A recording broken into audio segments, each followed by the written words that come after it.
نماز کے جس رکن کو ادا کرنے کی طاقت ہو وہ ادا کرنا واجب ہے. مثلا آپ قیام کر سکتے ہیں لیکن رکوع نہیں کر سکتے تو قیام کر لیجئے. آپ قیام نہیں کر سکتے لیکن رکوع کر سکتے ہیں تو رکوع کر لیجئے. آپ قیام اور رکوع کر سکتے ہیں, سجدے میں نہیں جا سکتے تو قیام اور رکوع تو پراپر کیجئے. سجدے کے لیے آپ کرسی پہ بیٹھ کے اشاروں سے نماز پڑھ لیجئے. اسی طرح بعض اوقات قیام نہیں ہوتا, جیسے رمضان میں قیام ہوتا ہے نا, قیام اللیل, تو آپ کیا کرتے ہیں, کچھ دیر کھڑے رہتے ہیں پھر بیٹھ جاتے ہیں. لیکن رکوع اور سجدہ آپ کر سکتے ہیں تو رکوع اور سجدہ کرتے جائیں, یہ نہیں کہ ایک دفعہ بیٹھے تو ہر چیز بیٹھ کے کر رہے ہیں. تو یہ یاد رکھیے کہ نماز کا جتنا رکن آپ ادا کر سکتے ہیں, اگر سارا وقت کھڑے نہیں ہو سکتے, آدھا بھی ہو سکتے تو آدھا کھڑے ہو جائیں پھر بیٹھ جائیں. لیکن جب رکوع کا ٹائم ہے تو کھڑے ہو جائیں پھر رکوع کر لیں. بیٹھ کر رکوع اور سجدہ کرنے کا طریقہ ابن عمر سے مروی ہے, وہ کہتے ہیں رسول اللہ صلی اللہ علیہ وسلم اپنے ایک بیمار ساتھی کی عیادت کے لیے نکلے, میں بھی آپ کے ساتھ تھا. جب اس کے پاس پہنچے تو کیا دیکھتے کہ وہ ایک لکڑی پر نماز پڑھ رہا ہے اور سجدہ کرتے وقت اپنی پیشانی اس پر ٹیکتا ہے.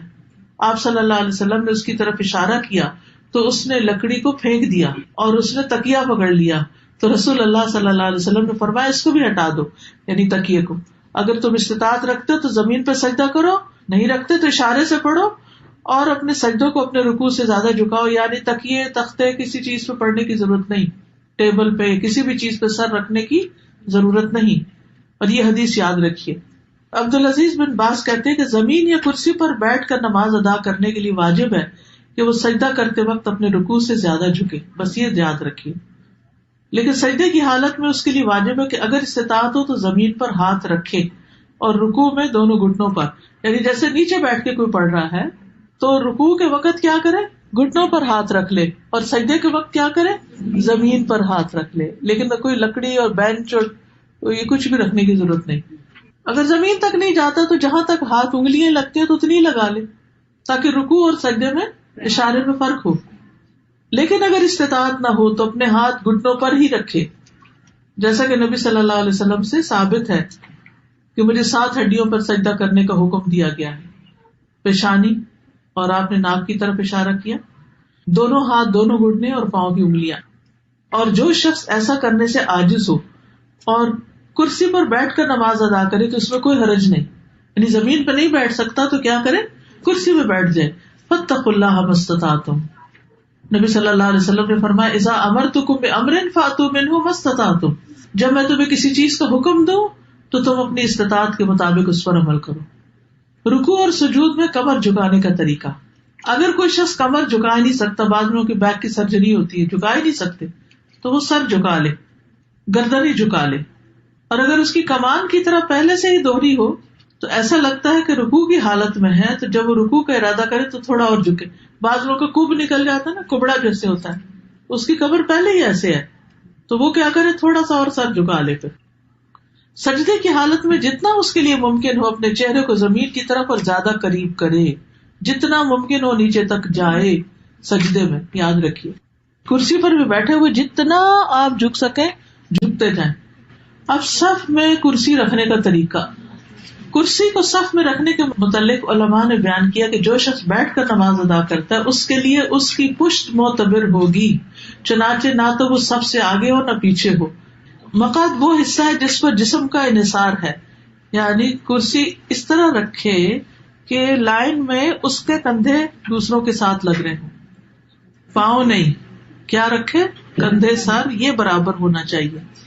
اس لیے اگر نمازی ابتدا سے اختتام تک کرسی پر بیٹھ کر نماز ادا کرے گا, یعنی اول سے آخر بیٹھا ہی ہے, جیسے بہت سے بزرگ ہوتے ہیں نا, وہ کھڑے ہی نہیں ہوتے, بیٹھا ہی بیٹھا ہے, تو وہ اپنے بیٹھنے والی جگہ کو صف کے برابر کر دے گا, یعنی یہ جگہ صف کے برابر ہو جائے گی, اور پاؤں کہاں ہوں گے, آگے نکلے ہوئے ہوں گے. اور اگر وہ کھڑا ہو کر نماز ادا کرے گا اور صرف رکوع سجدے کے وقت کرسی پر بیٹھے گا تو اس میں کھڑا ہوتے وقت صف میں برابر کھڑا ہوگا, کرسی پیچھے جائے گی, پھر کرسیاں الگ رکھی جائیں گی تاکہ وہ دوسروں کے لیے تکلیف کا باعث نہ بنے. عین بیچ میں کرسی نہیں رکھے کہ پیچھے والا کیا کرے گا, اور کرسی بھی ایسے جو آگے پیچھے ہو سکتی ہو. کامن سینس ہے بالکل. اپنی پوری کوشش کے ساتھ جتنا کر سکتے ہو کر لو. نماز کے واجبات کو ادا کرنے کا قاعدہ یہ ہے کہ نمازی جس فعل کو سر انجام دینے کی طاقت رکھے اسے ادا کرنا اس پر واجب ہے، اور جس رکن کو ادا کرنے سے وہ عاجز ہو وہ ساقط ہے۔ جو کر ہی نہیں سکتے، ہم بعض اوقات ایسے تو گھٹنے اکڑ جاتے ہیں، تو آپ پوری طرح جلسہ استراحت میں پوری طرح پیچھے نہیں بیٹھ سکتے، یعنی آگے اکڑو سے ہو کے بیٹھے ہوئے ہوتے ہیں، کوئی بات نہیں، یہ نہیں کہ اٹھتے ہی دوبارہ سجدے پہ چلے گئے، نہیں، جتنا رک گئے، ٹیڑھے رکے، سیدھے رکے، جتنی استطاعت ہے، فاتقوا اللہ ما استطعتم۔ لہذا جو شخص قیام کرنے سے عاجز ہو تو وہ قیام کی حالت میں کرسی پر بیٹھ سکتا ہے، لیکن رکوع اور سجدہ اس کی اصل صورت میں ہی کرے گا۔ جیسے قیام سے عاجز ہے کوئی، جیسے لمبی نماز میں مثلاً، تو قیام میں کرسی پہ بیٹھ جائے، لیکن رکوع اور سجدہ اصل صورت میں کرے، یعنی پھر اٹھ کے آرام سے رکوع بھی کرے، سجدے میں بھی جائے۔ اگر وہ قیام میں کھڑا ہو کر نماز ادا کرنے کی استطاعت رکھتا ہے اور اس کے لیے رکوع اور سجدہ کرنا مشکل ہے تو وہ کھڑے ہو کر نماز پڑھے گا اور رکوع اور سجدے کے وقت کرسی پر بیٹھ جائے گا اور اپنے سجدوں میں اپنے رکوع سے زیادہ جھکے گا۔ یہ نوٹ کر لیجیے، کس طرح کرسی پہ پڑھے گا؟ اپنے سجدوں میں رکوع سے زیادہ جھکے گا، یعنی بیٹھے بیٹھے ہی رکوع کرے گا کم جھک کر، اور جب سجدہ کرے گا بیٹھے بیٹھے تو زیادہ جھکے گا۔ قیام سے معذور شخص پر سجدہ اور رکوع کرنا لازم ہے۔ اگر وہ عذر کی وجہ سے قیام ترک کرے تو اس وجہ سے اس کے لیے اپنے سجدوں اور اپنے رکوع کے لیے کرسی پر بیٹھے رہنا جائز نہیں، وہ تو اٹھے اور کرے، جسے پہلے میں نے عرض کیا۔ علقمہ بن وقاص سے روایت ہے، انہوں نے کہا، میں نے عائشہ رضی اللہ تعالی عنہا سے پوچھا، جب رسول اللہ صلی اللہ علیہ وسلم بیٹھ کر 2 رکعتیں پڑھتے تو کیا کرتے تھے؟ جب بیٹھ کے نماز پڑھتے تھے تو کیا کرتے تھے؟ انہوں نے جواب دیا، آپ ان میں قرات کرتے رہتے، جب رکوع کرنے کا ارادہ کرتے تو کھڑے ہو جاتے، پھر رکوع کرتے تھے، یعنی قیام میں بیٹھ جاتے لیکن رکوع کے وقت پھر کھڑے ہو جاتے۔ سمجھ آ گئی بات؟ اوکے۔ سجدہ اور رکوع سے معذور شخص پر قیام کرنا لازم ہے، یعنی اگر کوئی شخص کھڑا تو ہو سکتا ہے لیکن رکوع اور سجدے میں نہیں جا پاتا تو کم از کم قیام ضرور کرے۔ کچھ لوگ ہوتے ہیں قیام کر سکتے ہیں لیکن وضو کیا، جا کے ڈھک کرسی پہ بیٹھ گئے اور وہی سارا پڑھا۔ نہیں، اگر آپ کھڑے ہو کے کھانا پکا سکتے کچن میں تو نماز میں آ کے کیوں بیٹھ گئے؟ پھر وہ کبھی کہتے ہیں کہ ہمارے لیے بیٹھنا اٹھنا مشکل ہے، مشکل تو ہے لیکن اجر بھی ہے۔ صبح فجر کے وقت بیڈ سے بھی تو اٹھتے ہیں نا ہم۔ پھر اسی طرح یہ ہے کہ کرسی کو پکڑ کے اٹھ جائیں اگر ویسے نہیں اٹھ سکتے، ویسے بھی تو نماز کے لیے ٹیک لگا کے اٹھتے ہیں نا ہاتھوں کی، ٹھیک ہے نا؟ تو فاتقوا اللہ ما استطعتم، جتنی استطاعت ہے اتنا کام کرتے جاؤ۔ اگر وہ رکوع اور سجدہ اصل صورت میں ادا کرنے سے معذور ہے تو اس وجہ سے اس کا قیام کو چھوڑنا اور حالت قیام میں کرسی پر بیٹھنا جائز نہیں۔ کچھ قیام بیٹھ کر، کچھ قیام کھڑے ہو کر کرنے کی اجازت ہے۔ حضرت عائشہ کہتی ہے کہ رسول اللہ صلی اللہ علیہ وسلم بیٹھ کر بھی نماز پڑھتے تھے، آپ بیٹھے ہوئے قرات فرماتے، جب آپ کی قرات سے اتنا حصہ بچ جاتا جتنی 30 یا 40 آیتیں ہوتی ہیں تو آپ کھڑے ہو جاتے اور کھڑے ہو کر ان کی قرات فرماتے، پھر رکوع کرتے، پھر سجدہ کرتے، پھر دوسری رکعت میں بھی ایسا ہی کرتے۔ سہارا لے کے نماز پڑھنے کی اجازت، کرسی کا سہارا یا پھر کوئی ستون کا سہارا، دیوار کا سہارا۔ رسول اللہ صلی اللہ علیہ وسلم جب بڑی عمر کے ہو گئے اور جسم کچھ بھاری ہو گیا تو اپنی جائے نماز کے پاس آپ نے ایک ستون بنا لیا، آپ اس کا سہارا لے کر نماز پڑھتے تھے۔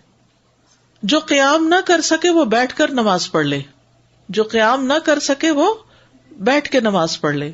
حضرت عائشہ سے روایت ہے کہ کچھ لوگ نبی صلی اللہ علیہ وسلم کی آپ کے ایک مرض کے دوران عیادت کرنے آئے، آپ نے انہیں بیٹھ کر نماز پڑھائی۔